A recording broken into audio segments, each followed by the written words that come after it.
Hello, everybody, and welcome to another Spotlight Frankenstein chat. A spotlight is where we take a particular issue or invite a guest to come and talk about some work that they've been involved in, and we just chat around those issues. And I'm really pleased to say that Phil Naylor's joined us again. Hello, Phil. Hello, Frank. Hello, Stan. How are you Hi, both? Phil. Good I to love see you. that backdrop, don't you, Stan? Yeah, it reminds me of holidays taken a long time ago. Anyway, Phil, you've got a new book, and I am pleased to say I've read it, but some schools are harder than others. So we'll get onto that. That's the focus for the chat. But Stan, how are you today? Okay, and you and Phil, Yeah, everybody not bad, not bad. Some feeling it? Halloween? oh gosh, they'll be knocking soon, won't they? Because it's Oh yeah. about what is it, 4:15. Yeah. But So if we're doing a video recording, the listeners and the viewers be able to see that I've got my mask on ready to go. Now, Phil, you've been on our chat with John Stevens as a guest before, but we're delighted to have you back because we want you to chat about this new book. So, before we get on to that, perhaps you could just give a little introduction as to who you are for those that didn't watch the first chat. Yes, well, last time I was on, I was backed up by my CEO at the time, John Stevens, so I felt a lot more secure. Now I'm flying solo, obviously slightly more nervous. So, how to describe? Well, I've been a teacher for about 25 years now, so a science teacher from various different roles in terms of most recently deputy head, assistant head. I've also had involvement in kind of projects in the town in Blackpool, so helped run the research school with Simon Cox, run a teacher development trust as well, and a CPD program. So done lots of kind of cross school work as well. And I've also done a podcast for many years, so it's strange being on the other side of this. I did, Yeah, when podcasts weren't even fashionable when I was started doing podcasts. Um, and then, yeah, this is the second book I've done. The first one, Nailers Natter, was about the chat side of the podcast. And this second one is about the challenges of working in these harder schools and the benefits and why I think that everyone who's listening to this should absolutely work in those schools. yeah. I Ah, mean, great. were the guests that you or the people that you've spoken to for the book, were they Naylor's Natter guests, or were these people that you've just sort of met along the way? Right. Well, it's a good question, that. A good one to get straight into. So, what I did first, I actually did some work, Frank, believe it or not. I actually did some research on this book rather than just, Whoa, I did. And I this is looked steady. at I know, steady on, a scientist doing his own research. Um, I actually looked at the kind of top 10 performing schools against the demographics of free school meals, pupil premium, etc., and then sort out people that worked in those schools because I'm sure that you both know, and I was well aware of it. When I was doing the podcast, there's a lot of edu celebrities, of which I was never one, because I've got a face for radio. So, I couldn't be an edu celebrity. Um, but there's lots of people we hear from lots of times, and that's really useful. But there's lots of people doing the job day to day in their classrooms, in their schools that we don't hear from. So I actively sought out these people from these schools. It was very hard to find some of these people. So some of these will not be education household names. There'll be No. people that replied to me when I went through, admin at whichever school it was that I wanted to get through to try and find out, right, what is it about those schools that one made you want to work there? Two is actually having, successful outcomes for those students that work there. And the third one, most important one, why should people want to work in these schools and enjoy it as much as you are? Yeah. I mean, there are some themes, Stan, that run through this book around. I think one of the things that's very clear because it talks about it's not just about well, it's leadership, but there are sort of the Senko, there's the IT element of it, but there's that sort of visibility of leaders that comes through in the various sort of roles that these people play. I mean, is there anything there for you, Phil, in terms of your discussions around the visibility of leadership that either surprised you or reinforced some of your own views about what that feels like and why it's important in these sorts of schools? Yeah, I think the first person I spoke to, having said all of that about going out and researching and admin at whichever school, was actually someone I had worked with before. So Richard Vary, who does the first chapter, who really talks about fearless leadership and about that visibility of leaders kind of kicking off that theme. I had actually worked with Richard only for a short period of time at Blessed Trinity in Burnley, but he kind of embodied that visible leadership. So he was not to be found sat in his office tapping away on his emails. He was one of those people that walked the walk, talked the talk, and did everything in the school, including for those of people that are listening that may have been taught by him, including playing guitar in assemblies Right. and in rock bands and all sorts of other stuff. But he was massive all round, being into lessons all the time, every single day, and also checking in with the teachers to make sure that the teachers are okay and what kind of things he could do. It's a religious school, and I think he would describe himself as kind of a servant leader in that respect. What can Mm. he do for other people and how can he help them? So just interviewing him about his style of leadership, this idea that, go and speak to people, not an email, Mm. go and visit lessons, teach lessons yourself so that you understand the issues that are there for teachers within your school. Live within your policies was another of his kind of phrases. Yeah. It's about having a behavior policy, but when you have to actually act it out in your own classroom, how does that feel for the teachers? So he was just a really charismatic, visible leader at the heart and center of the school. I think he's only just recently retired. I know he's doing some consultancy work as well. So yeah, he was a really good way to kick off the chapter and the book. I used to use a phrase when I was doing leadership training, leadership stuff, and I can't remember where I pinched it from, but it was the best fertilizer on the farm is the farmer's shadow. Right? And you put that into teaching and think, well, the best leadership support you can give to people is to cast your shadow over them when you're in their room or when you're walking about or when you're on the playground or when you walk in the school with the caretaker. Those kind of things I think are really important to build. Well, I'd say build a culture, but Frank always whinges at me when I have a building a Just culture. I would But struggle. it's building an understanding that as the leader, you're part of the team. You're not separate from them. It's a one thing. It's something we do together. And I would hate to think anybody sort of talked about my leadership and said, "Oh no, he was once, he was." Although I was called Mussolini by one group of people for a time. But when I questioned Mussolini, they said, well, he was the nicest of the dictators. Yeah, but I think he was still strung by a piano wire from a lamppost. I know that in Naylor's Natter, that book, I think you talk about the importance of head teachers still teaching, Yeah. don't you? And in a way, that colleague that you were talking about before, isn't that where the head teacher actually experiences firsthand and has to implement their behaviour policy? Yeah, absolutely. Yeah. And everything else that goes with it as well, because, the teaching and learning policy, the marking policies, if you've still got such a thing, I know that they're obviously quite contentious and people don't necessarily have a version of that anymore, but you have to live with all your own policies. And also you have to be line managed in your department. Because if you're the head teacher or the deputy head teacher in my case, teaching science, the head of science is still your line manager. And you better make sure that you fill out that requisition sheet and make sure that you have your data in by the correct time. So all of these policies, procedures, and ways of working, I think it's really good for leaders to be in those positions because I think staff respect that and don't just see you as someone Richard, but you just sit in your office drinking coffee. Yeah. I think the primary equivalent of that is going into reception because the reception teacher's off and asking the TA to just run. I'll just help you because you know how this works far better than I do. Yeah, I mean, the book also talks about how you sort of how that person or how you raise aspirations in a school. I mean, it's quite sort of relevant, isn't it? I think in a number of the sort of coastal communities where you're trying to give a different sort of view of what the future of life can be. I mean, were there any things from the conversation around raising aspirations that were central to the sort of leadership role of the head teacher in that?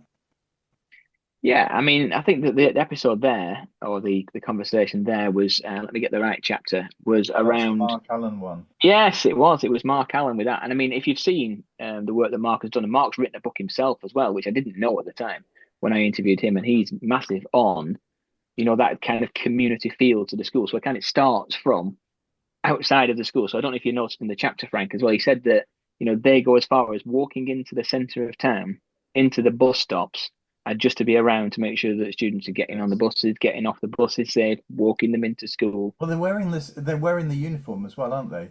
You know what I mean? Mm, It's a bit like your product, isn't it? Just it's like throwing a Coca-Cola can away, and thinking, oh well, I've drunk the Coca-Cola can. The fact that it's rolling down the road as a bit of rubbish, for somebody else to collect. That's got to be important for a product. For what people feel about that product.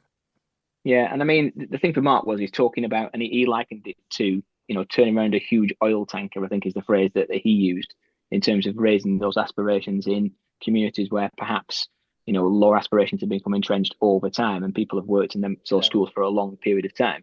And he talked about high expectations, high standards, and what does that look like, and how did the staff model that for the students, and that kind of phrase, if I let you off, I'll let you down, sort of thing. This idea, you Yeah. know, it's difficult to be on all the time, particularly in those kind of schools. But Mark is relentlessly positive. I mean, the fact that I reached out to him and he had time to speak to me in a summer holidays, um, 18 months ago, and have an hour to talk about that, and you could feel the passion coming through with the things that he was talking about. This is very much his school, his community, his teachers, and I think a lot of the other thing that if you didn't notice, maybe you did notice, Frank, in there is that a lot of the teachers that we've spoken to were working in schools that were very similar or indeed in the communities where they were raised. So, like Aziza was talking about, that she had gone to a school in a community like the one that she works in. Mark, very much the same. Richard, the same. Lots of the others kind of felt that, they perhaps hadn't had those opportunities when they were at school, and they wanted to make Right. sure it made a big difference for the Mm. students that they taught later on in their career. So, I mean, is there then, yeah, because the book does talk about why did you choose these schools? Because I think the point you're making and the recommendations at the back of the book is around, trying to grow your own, trying to encourage people to stay for longer, but actually, isn't this something that there in effect there's a duty to work in these areas and to actually work out, because I think there are some teachers who will just struggle. They're not set up to work in these Well, communities, I but they think you're need to give absolutely it a right go, then, sort Phil. of thing. I think this idea that they find themselves in a nice, comfortable position, and I'm just going to stay here, regardless of what the impact is for other people. Stan, But I do you? think there is a case, though, Frank, that some schools are not the right school for some teachers. Equally, that they blossom in a particular type of culture and environment, and not in others. Mm, And I've in my time I've come across that working in a particularly tough inner city school in Salford, to find that some teachers who were highly regarded and probably really good teachers just couldn't make the relationship work with the kind of children that we had. And what the thing about it was, once you made that relationship, the rewards were amazing, and the children would do whatever you wanted as long as you were kind of respectful to them and understood what their background was. And that's not to lower standards at all. no. We had children going to Manchester Grammar from this inner city school. There was no sort of dropping in standards, but there was an expectation, I think, from the children that you respected them. Mm, And that's not easy when somebody comes in who's not come into that culture before and yeah. doesn't understand that bit and expects children just to do as they're told when they're told. Do you want to pick up on that, Phil? Just into because you have got some recommendations at the back of the book that sort of spin into this, don't they? Really, or spin out of it. I have, and just for the listener here, those recommendations were written on Christmas Day. I don't know why. I really don't know why. It's a strange thing. It's probably a window into my life, this, isn't it? But I'd done all the writing, and I just had a moment of inspiration and an early morning following, because my kids are getting a bit older now, so they're not bothered about getting up on Christmas Day in the Yeah. same way that perhaps they would have been 10 years ago or so. But I had plenty of time to write all this stuff. It was in my mind anyway to think about it. But picking up on the teaching and learning side of things, one of the most short-sighted decisions, in my view, of a Ofsted inadequate rating is that you're recommended not Not. to appoint ECTs. and you think, right, okay, well, the teachers that you've got who have going to they're working there for quite a long time, or they want to be aspirational in their career, they will leave in their droves based on Yeah. an Ofsted inspection. So, I can talk about a school not too far away without naming any names, where, some of the staff that work in that school had been graded inadequate in the June and had picked up promoted posts within 3, 4, 5 weeks before the inspection report had landed at other schools. So he's like, right, I sack this for a game of soldiers to kind of colloquial phrase. I'm not going through the hoops that will come with an adequate rating, and I leave. So you've got your best talent and your most committed teachers deciding that they've had enough of this, and you're not able to appoint any ECT. So what are you left with? And a lot of these schools go into death spirals of supply teachers, Mm. and teachers that perhaps, haven't, well, where can I put this diplomatically? Perhaps aren't at the top of their game, Yes. put it that Mm. way, because these schools, and you're right, Stan, you're absolutely right, but these schools can be easy places to teach because if you're working in an environment of chaos, all you have to do is turn up, go Yeah. through the motions, and clock out at 3:30, and that's me done for the day. And I know that people will be shouting at the podcast, going, how day, but this is based on a lot of experience and a lot of conversations. Yeah. So they can be the hardest places to work because perhaps behaviour is not where you want it to be, but they can also be very, very easy because nothing is expected of you and nothing is expected of the students as Mm. long as you get through the day. Yeah. Mhm. So the short-sighted idea that you can't appoint ECTs because you haven't got any quality leaders to be able to train them, and that's another thing that this book shows, that just these schools, because they are in harder areas, doesn't mean that their leaders are not high quality leaders. The way that I'm on my soapbox now, I'm a gentleman, but the way Well, that leaders are this is why spoken we to, wanted you on, Phil. yes, well, I mean, the way that leaders are spoken to in some of these schools by external agencies, including Ofsted and School Improvements, would just blow your mind. I mean, the reverence in which I was personally held when I was delivering courses as a behalf of a research school. Fast forward 18 months, and I'm being talked to by school improvers of, year 11 are underachieving, Phil. Have you tried revision lessons? No, no. Funnily enough, I've never thought of that in my 25 years of experience. Well, they say, well, that's what we do at our school, and we've always been good. And I think, well, yes, because you're in a leafy suburb Yeah. with 3% people premium students, and all the parents and everybody else. I know it's a cliche listener, I understand that, but just because you're badged as inadequate doesn't mean that all your teachers and all your leaders are inadequate. These are really good Or the places to work. practice, because we tried it in Lancashire. We did have an award scheme on the basis that some of our schools that were classed as inadequate actually had some of the very best practice because they were in the toughest areas and were doing wonders. And yet suddenly a one-off line writes everybody in the school off. So we were doing an award scheme that was individual schools and individual practice to say this is really top quality practice, regardless of what the school name might be or what its category might be. And we wanted to get that out there because I still say some of our best performing schools were those on the edge of inadequate or worse Yeah. in terms of Ofsted views. But the quality of what was going on in there was fantastic. Yeah. I mean, I think it is devastating because I know the school that Phil works at, and I've seen some pretty stunning stuff going on there. And people giving a lot of time to offer the children, the young people, opportunities. I think immediately think of a trip that the school organised, to go to Theatreland in London, and you think, well, actually, you don't do that if you're half-hearted. It's a struggle to get from Blackpool to London and to do all this, with on a shoestring, But actually, the negative impact of these judgments on teachers like that must be devastating, and in a way, it's a credit to those that aren't doing what you were saying, Phil. That are just sort, I'm going to get in there at 8:15, clock off at 3:30. But there are people getting in there at 7:30 and staying till gone six, and Yeah, actually it's all of that it damages as well, it So Be does, and careful with that though, Frank, because there are people who do long hours but don't actually have an yeah, impact.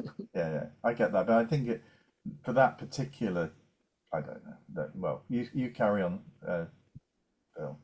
Yeah, I think that's where it came from because, the first bit of the book talks about, my experience of wanting to work within these schools. So just, again, for the listeners' benefit, having had 25 years of working in schools that were badged as good or outstanding.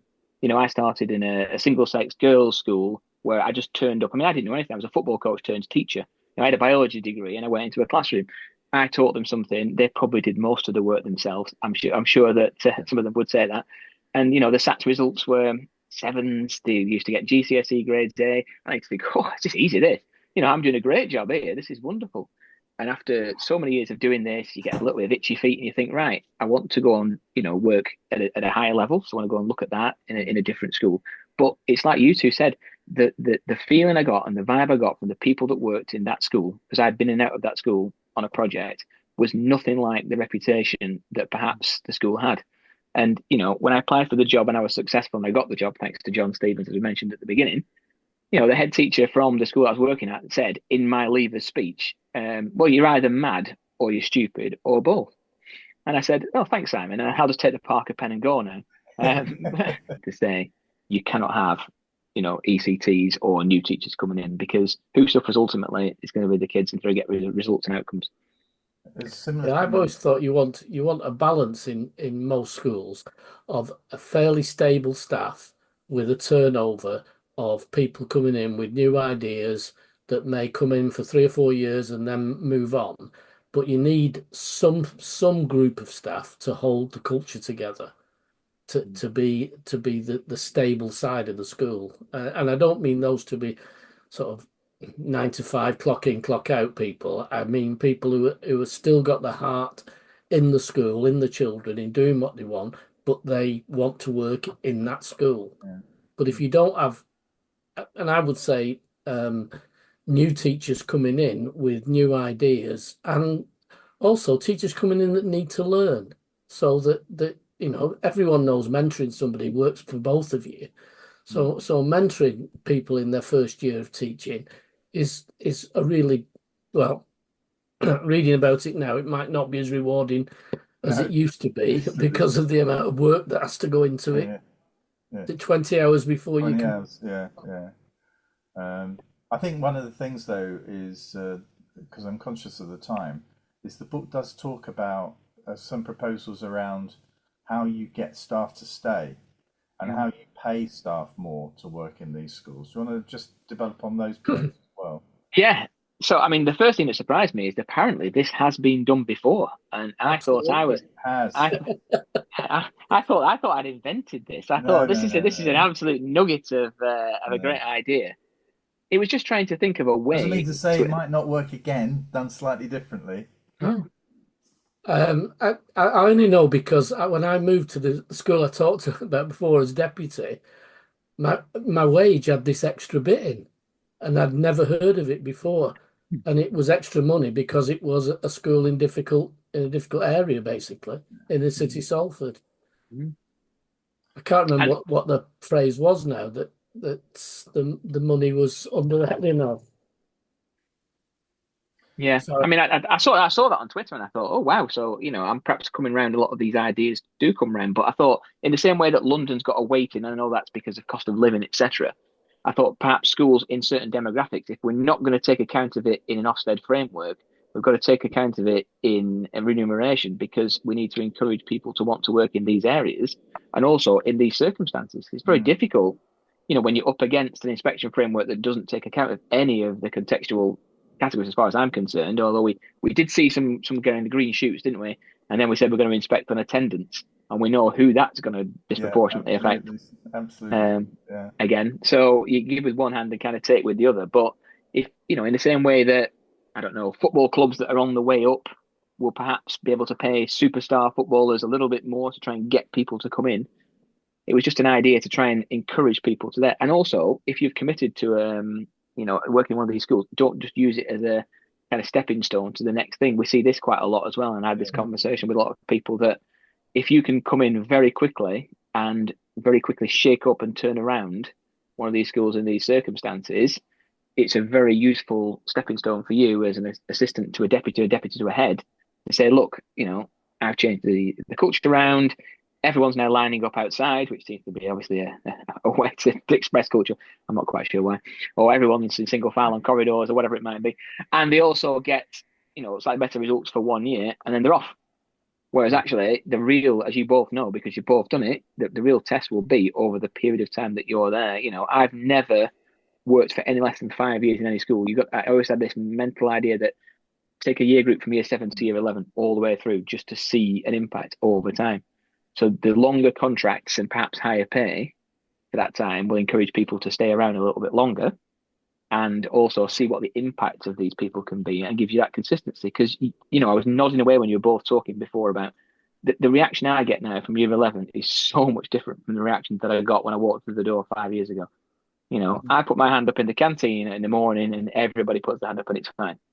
Now, if I did that 5 years ago, I'm not saying that the behaviour would have been out of control. It wouldn't, but they'd have been like, "Well, you've only been here for 5 minutes, pal. Hang on a minute. You're gonna have You to, haven't you got have your to." Spurs. You have to Yeah, earn it. well, but it's true, and you both know that is Yeah. absolutely true. You've taught sisters and brothers.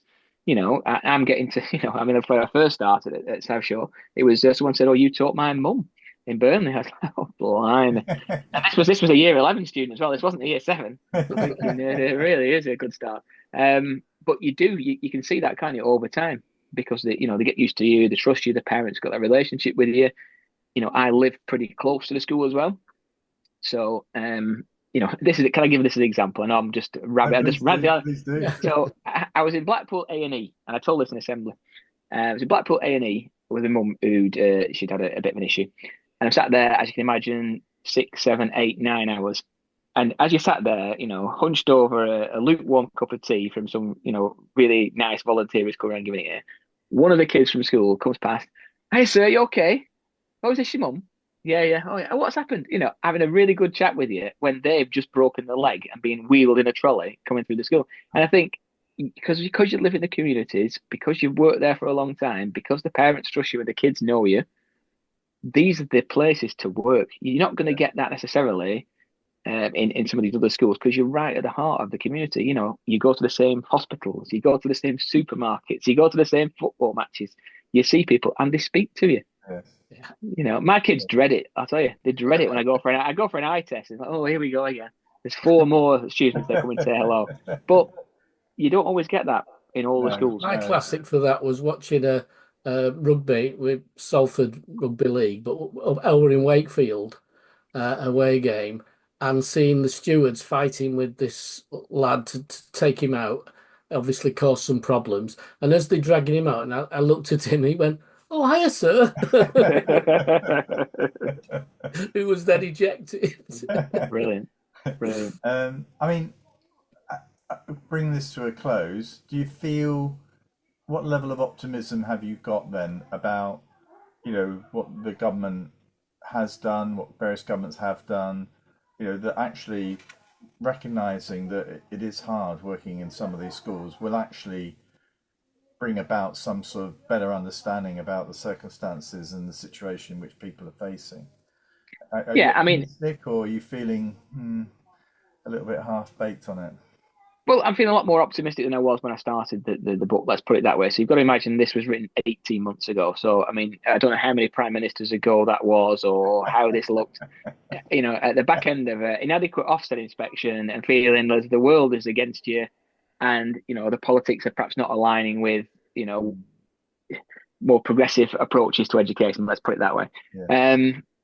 And then to go and have a conversation with all these inspiring people and to be motivated to say, these are the kind of things that we could do. I mean, I have tagged Bridget Phillipson in a lot of these posts and said, perhaps these are the kind of people that you need to be talking to because we do seem to see the same old faces on all of these panels having a discussion with, it's another research ed big hitter or equivalent, allegedly. All these different people, whereas perhaps these are the people that are in these books that are doing this day in day out, that are leading these schools to Yeah. successful outcomes and making a difference in communities. So perhaps that's the bit, but definitely more optimistic. Even following the budget yesterday, that there's looking like more money going into schools, better provisions hopefully moving forward with schools. Much more optimistic than we were 18 months ago. Yeah. And let's hope that we kind of see some progress and some dividends being paid from that. So, if you're interested in Some Schools Are Harder Than Others by the brilliant Phil Naylor. It's available from all good stores. It's a John Catt edition. I suppose if you were to drop Phil an email or on a wherever you can get in contact with him, mention our name. You never know; it might lead to a discount. You just never know. Absolutely, it will. And can I just say as well, because the first one, the first book that I did, and no, it's not about sales, it's about Yeah, reaching people and getting people to have the book in their hands. The first one, I think it's fair to say, Frank, you know this. I don't think it met its market in the first one, but it does no, seem that the second one has hit a stream of people that are interested in doing this in this kind of work and working in these kind of schools. So it does seem to be doing much better. So thank you to everyone who has bought that. Really appreciate it, and I know all the contributors do as well. I I think a think. lot of Oh, those sorry. people, Phil, will feel at last somebody's recognizing Yeah, what they do because they, in my view, they don't get much praise. They, certainly outside the school, they don't, and they're working damn hard and they're doing the best thing they can for these young people in their area, in their community. And it's not often somebody says, actually, more people should have a go at this because it's rewarding. And I think what you've probably got there with is a network of people or groups of people who finally feel as though somebody's recognised who they are and what they do. yeah. I think also the Naylor's Natter was a very broad church, wasn't it? It was covering a very extensive range of issues. But I think it stands absolutely right. I think this is pinpointing on the issues that really matter. And when you think about where it's not underachievement, but if we're thinking about the economy, bearing in mind the budget yesterday, we have inherently a process which identifies a third of kids are not going to achieve the grades that they would need to progress satisfactorily to the next stage of education or work or whatever it wants it to be. And sadly, the poorest communities have got a heavier dose of those young people than others. So this focuses in on what successful people are doing in those areas to try and make that difference. The problem is, it still creates the third of children that are not making the mark.